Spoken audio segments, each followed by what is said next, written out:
Hello art fans and art enthusiasts. So this is a video about what I've been up to lately, and that is sketchbooks. All right, so I just want to talk about the importance of, as an artist, keeping a sketchbook handy. To start off, this is my very first, well, probably not the very first, but the oldest sketchbook that I own. So I started this February 3rd, 1988. Yeah, 1988. And here are my first sketches. I don't know if you could see that. I don't know, don't ask me what these things are. But this is when I was an industrial design student. Let's see, I've got 3D design ideas. Don't take wise, okay, these are, I got notes about what instructors not to take in college. Okay, great. Attitude is what I wrote. Combo, black, white and black, red, chrome. Anyways, so yeah, when I started off as an industrial design major at the college, this is what I used. See, here's the other pages of sketches. Nothing interesting really. See, here's when I was a transportation design major and I drew cars like crazy. Speed forms. I don't know if you can see that. They look like, I don't know what they look like. Today, this stuff is pretty funny. Hilarious. More ugliness, ugly cars. Logos. So a lot of logos like this.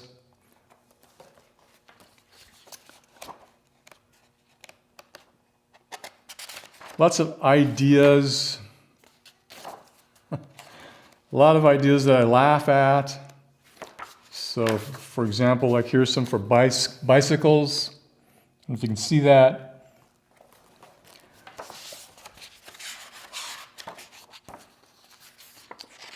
Homes, perspective, practice with perspectives, and so on and so forth. So I'm showing you this, why? Because as artists, it's always nice to just have something where you record your ideas. I know this stuff is really silly, but it just shows you what was in my head at the time. So anyways, okay, so that's just one sketchbook. I've got another engineering sketchbook here. This has lined paper. I'm not going to bore you with any more of my awful sketches, but I just want to give you an idea of what I use them for. So yeah, this is more for, like, I use the lines for engineering type drawings, you know, really squarish type stuff with lots of text, lots of writing and note taking, etc., etc. Okay, so the latest sketchbook that I have is, so this is a watercolor sketchbook. So now we're getting closer to what I'm trying to go towards. This is given to me from my niece, Emily. Thanks, Emily. It was a gift, so I made really good use of this thing. It's awesome. You know, this is practice with my watercolor chops. I'm not a watercolor artist, by the way. I'm more of a acrylic and oils, but I do watercolors for studies and to also practice my brush making and color studies and so forth. Particularly when I'm working, say, like in a tutorial or something, when I'm practicing what is being taught in classes, etc., and so forth. And I'll try to maybe practice other artists' techniques and so forth and see how they apply to my own technique. And if I can come up and develop my own. So, I don't know if you can see these. These are cars I've done. You know, again, I'm an industrial designer turned artist, so you'll see a lot of product-y type stuff. All right. So I wanted to create, so this is let's see, a 5 by 9 inch, a 5 by 9 inch sketchbook. It's great. It's just a little bit small for me. I want something a little bit bigger so I can take out with me in the field to do some plein air type work. But I wanted to be quick and so not too big, like say on a canvas or something, because the lighting outside changes very quickly. So recently I have created my own sketchbook using what's called a Coptic stitch binding method. And I have taken my, so let me just explain. I had this watercolored pad, 18 by 24 inch watercolor pad. This monstrosity. I purchased this thing and I did like maybe 2 paintings with it, and that was it. I just didn't feel comfortable painting this size paper, especially in watercolor. And I had this pad laying around for years and years. I didn't know what to do with it. So I thought, I'm going to take this thing and make it into a smaller sketch pad that's more usable and that I would actually use. So what I did, I took this thing, I cut it straight down the middle and lengthwise, this direction.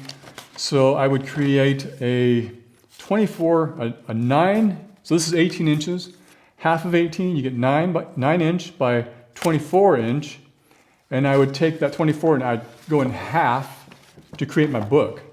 So that book would end up being a 9 by 12 essentially. And I wanted in landscape format like this. So this would be in half. Oh, here we go, right here.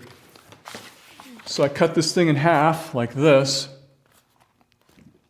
And I got a video footage, I got lots of clips, and I will create a video of this in the future, just not right now. But I just want to get this video just showing you guys how we can create our own sketchbook.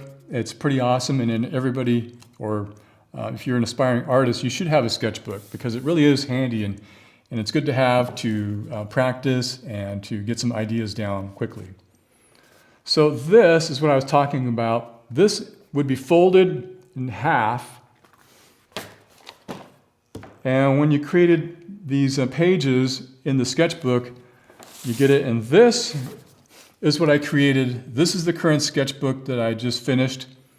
I love this thing. I can't wait to use it. I have not used this yet, but I intend to very soon. This is the result of taking the pages from here, from that old sketchbook, and now I can create 2 9 by 12 inch smaller sketchbooks, workable in size, and that I'm happy with. All right, so like I said, this pad is a Canson watercolor aquarelle. I don't know how you pronounce that. Aquarelle. 140 pound by, let's see, cold press 140 pound, pretty thick watercolor paper. So I took, like I said, each of these pages folded in half, I put in groups of 3, and these groupings, these paper groupings are called signatures in the bookmaking world. And I took each of these signatures and I stitched them together with this linen waxed thread. And let's see, this cover, I took the back side of that sketch pad and I cut that up into quarters, which looks like this. So this is the result of that back cardboard piece. And basically I just took paint, I painted over it. I wanted to take fabric, and you want to cover it with fabric, you know, and you tuck over the edges, and then you put a liner over that, the overlap to make the inside cover like this. And this is the inside cover, and you know, your fabric pieces, your folds, this would kind of like clean it up, make it nice and neat. But like I said, I did not use the fabric.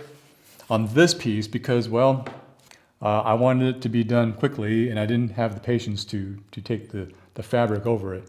So I took just this cardboard piece, took my ultramarine golden acrylic and took a big brush, went over it with this blue ultramarine, and then I took some gold Angelus paint and made my little my current style pattern that I use.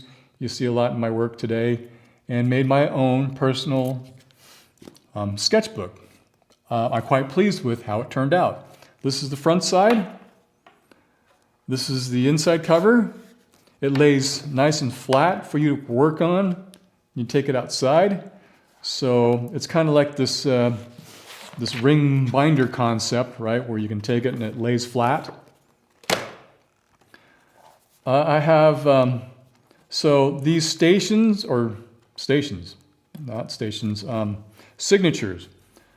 of 3 pages.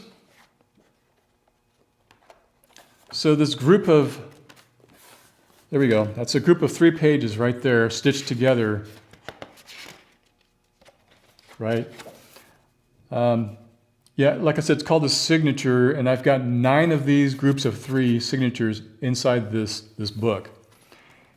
And I went in and stitched it together with this Coptic sketch, a single needle Coptic sketch, and I will, like I said, create a video of it in the future. This is a single needle versus a multi-needle. If you want to look into the multi-needle, you can. There's a lot of tutorials out there. So yeah, this is the back side here. Well, okay, so here's the front side, and then the back side, you know, I got the same pattern, just a little different look to it. So yeah, that's it. The cons, what I would do differently is I would have a little bit less, what these are called stations, these stitching lines. Each one of these is called a station. And I've got 9 of these things. That's just overkill. So this is not going to fall apart on me. It's more than it needs to be. If I were to do it again, I would have 2 and 2, total of 4. But I would do multi-needle for both of them. Another time in the future, I'll probably create this next one in that manner.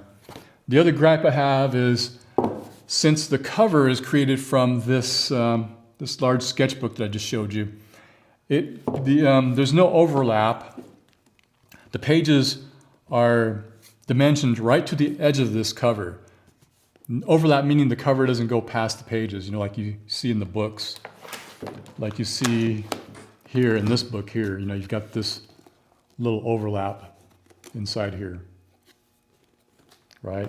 But instead you've got this page that's just right up to the edge of the cover. So it also sticks out past the I don't know what you call that, the front, or the open end of the book.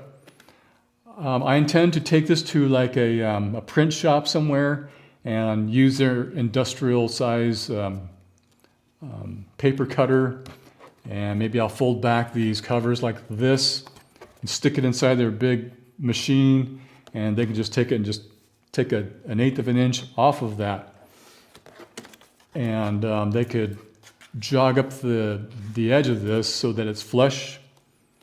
I don't know, maybe I kind of like this jagged, not so straight edge like that. Kind of gives it character, but it does stick out, and I can trim that down for a couple of bucks at the printers. So I might do that. Oh, another con that I could mention is,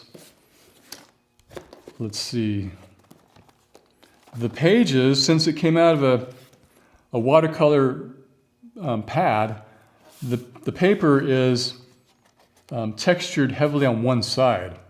And then on the other side, the back side of the pages are a little bit more smoother. But that doesn't bother me because I will still use the textured side and the less textured on both sides of the page.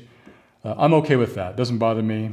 In fact, I kind of like the smooth textured on these pages. It does have a little bit of texture to it, just not as much as the side where the watercolor painting is intended to be used. So All right.